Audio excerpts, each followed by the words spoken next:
Once upon a time, in a golden castle nestled above the hills, lived a beautiful princess named Elira.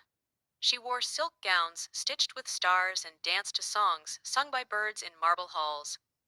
Everyone believed she was living a perfect fairy tale, but no one saw what happened when the moon rose.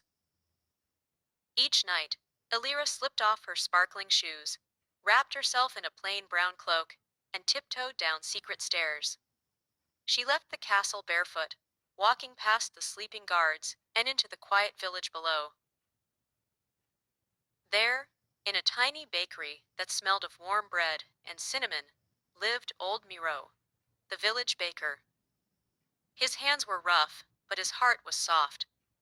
Every night, Elira helped him knead dough, stack loaves, and scrub pots.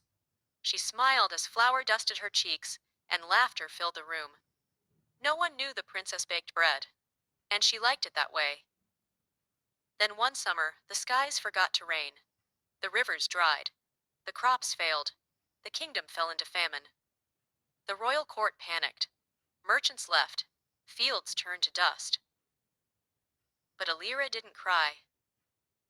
She tied back her hair, rolled up her sleeves, and walked into Miro's bakery. "We'll bake," she said. Night after night, she mixed what little grain they had.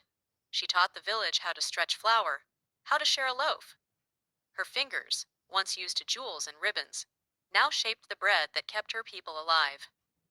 Word spread. The villagers began to whisper, not of a spoiled girl in a tower, but of a barefoot princess with flour in her hair and fire in her soul. One morning, Elira stood in the village square, handing warm bread to a boy who hadn't eaten in days.